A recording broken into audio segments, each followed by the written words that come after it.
La bande à Fifi est de retour au cinéma et une fois de plus pour le meilleur et pour le pire.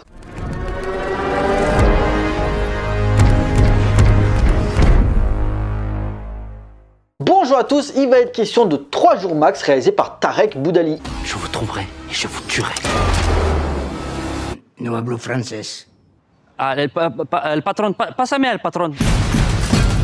L'histoire, Ryan, officier de police maladroit, essaye sans succès d'intégrer les services secrets. Un jour, il reçoit un appel téléphonique qui le met dans une situation délicate. En effet, sa grand-mère a été kidnappée par un cartel mexicain et il dispose de 3 jours max pour la sauver. Pour cela, il doit, aidé par Tony, Stéphanie et Pierre, retrouver 2 émeraudes d'une valeur inestimable exigée par les ravisseurs. Nouveau film de la bande à Fifi que dans l'ensemble j'ai toujours défendu même si tout n'est pas parfait. Mais je rigole devant les babysitting, Nicky Larson, super-héros malgré lui. Par contre j'adhère pas du tout à Alibi.com, tous réalisés par Philippe Lachaud. Ou encore Épouse-moi mon pote, je peux pas, mise en scène par son compère Tarek Boudali. Ce dernier fait une suite à 30 jours max qui avait d'énormes défauts mais qui m'avait fait sourire par certaines blagues et certaines références. Après il était sorti en 2020, Covid, tout ça, c'était une année un petit peu compliquée, j'étais pas forcément au top moralement et j'avais besoin de voir une comédie, c'est peut-être pour ça que je suis indulgent. Donc on prend les mêmes et on recommence et ça va être un petit peu le résumé de cette suite avec les mêmes qualités et les mêmes défauts. Cependant, le film a beaucoup plus de moyens et en termes techniques et de réalisation, 3 jours max est beaucoup plus maîtrisé que son prédécesseur. Déjà, on sent un film beaucoup plus majestueux de par ses décors et ça se ressent à l'image. Scène à Paris, à Abu Dhabi, à Cancun ou encore au Mexique. Ensuite, le casting, si Tarek Boudali est beaucoup plus investi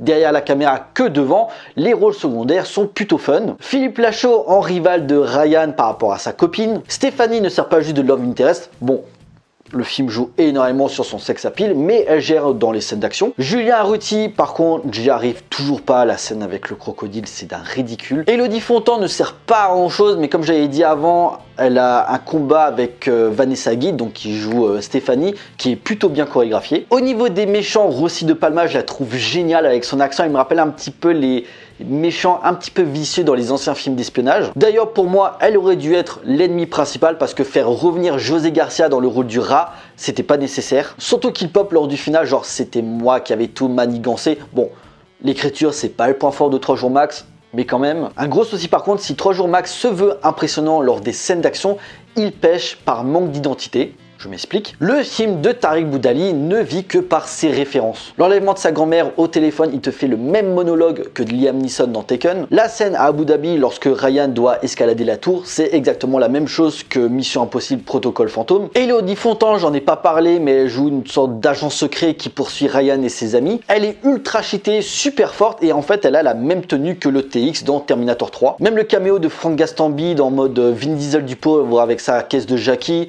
c'est gratuit et ça apporte rien. À la limite, la scène dans le temple qui cite directement Indiana Jones avec les pièges à éviter, certes, ça manque de personnalité, mais au moins c'est rythmé et certaines blagues font mouche. On pourrait pas en dire autant du reste du film. Le principal souci, 3 jours max, manque cruellement d'humour. Enfin, c'est pas qu'il y en a pas, c'est juste que quand on connaît les films de la bande à Fifi, bah ça sent le déjà vu. Tarek Boudali, outre le fait qu'il soit réalisateur et qu'il ait le rôle principal, est également scénariste et ça se voit qu'il ne gère pas très bien le comique de situation. Toutes les situations sont ultra téléphonées et anticipées par le public. Un manque de surprise dans les pitreries avec un humour crasseux caractéristique du collectif, déclenchant une prévisibilité totalement aberrante. Le côté potache et absurde, typique de Tarek Boudali, le moment cité auparavant où il reprend les codes de Mission Impossible Protocole Fantôme, sonne comme un pétard mouillé tellement elle est décevante. Une absence d'originalité faisant que l'acteur-réalisateur n'arrive jamais à trouver le ton juste pour déjouer les attentes du spectateur. La pastiche, où on se permet de parodier un genre ou quelques films en particulier, est un art délicat car il s'agit de se moquer des codes par un sens précis du timing et de la blague. On comprend le film et on se moque de la scène. Là, ça m'appelle les comédies potaches américaines des années 2000